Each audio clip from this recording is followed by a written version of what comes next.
Hey, what's up, lightboltjoe here. Today we're going to discuss the 2023 Netflix original film, Last Call for Istanbul. So this is an hour and a half long, as all films should be, but it felt like it took 12 years to get through this film, and I did not like it. It was, the two main characters, Saren and Mehmet, are just so frustratingly unlikable, and you can't root for them through this thing. The premise is the two of them meet at JFK.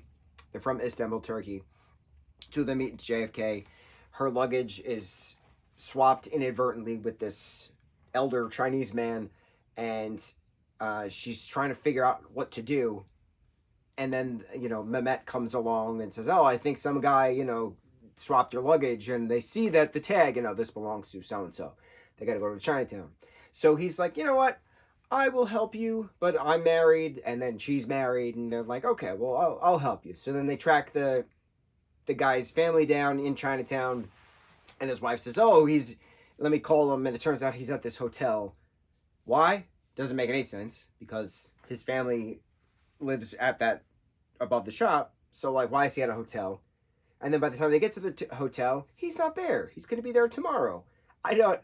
Once that plot point was there, and I was like, this is so dumb, so forced, so dumb. So of course the two of them are going to stay overnight, get their own rooms, and then they decide to go out and have the time of their lives doing a New York City whirlwind adventure, which leads them to get belligerently drunk, hook up that night, wake up regretful in the morning, and then get calls from lawyers about divorces. And then there's the twist, which is the only thing I liked about this, is that it turns out that they were the married couple, that they weren't married to other people, that they were married to themselves this entire time.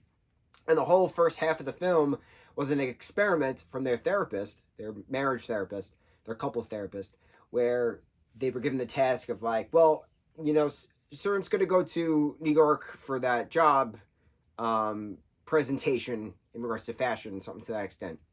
Why don't you try to rekindle the how you met, 10 years ago bit, see if that works.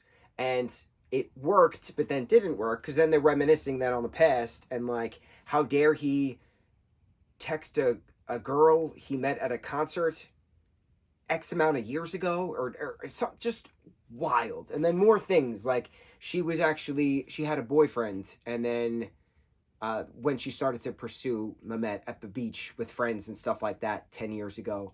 And just unlikable stuff, right? Unlikable stuff. How am I supposed to feel bad for this woman who's now deciding, you know what, I want a divorce. We argue all the time. I want to live in New York. I want to pursue fashion in New York. If you don't want to come with me, then that's your fault. I'm going. And it's just you've been together for 10 years on a preface of you cheated on your boyfriend with him originally. So then you said, he was going to meet your father. Your father just I can't even, belligerently bombarded him. There we go. There's the buzz sounds I wanted. Saying, you can't, continue to pursue music. That's not real. You have to get a real job to support my daughter, which he does. And then, she just decides, you know what? No, I'm applying to a job in Manhattan. And if you don't like it, too bad. I'm like, how is this a likable character? This is a selfish, ignorant, I can't even think of words. That's how disgusting this person is. And then the continuous fighting at the end, and then they eventually rekindle the romance. And I'm like, bro, I don't care. I don't care. Because this is a horrible character.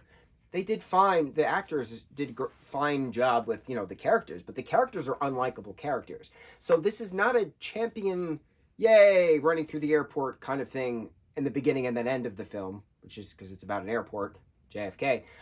It's not something I will ever see again. It was on the list. We checked it off. I just find it concerning when we're presented with a plot that revolves around originally two married people who then cheat on each other after getting drunk in Manhattan and having a one-night stand. And I'm like, how am I supposed to be happy about this? And then the twist, it surprised me. So the twist was surprising, but then still doing awful things, and then eventually realizing, oh, I've made such a terrible mistake. You know, he's who I need to be with. I'm like, bro, like it took you 10 years to realize this. It was just it was unfortunate. That's the best word for it. Unfortunate. Never watching it again. I liked the hybrid English and Turkish that was throughout it, obviously because it took place in Manhattan, but then obviously because the couple is from Istanbul in general.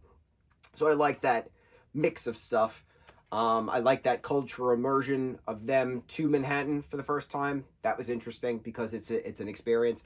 Um,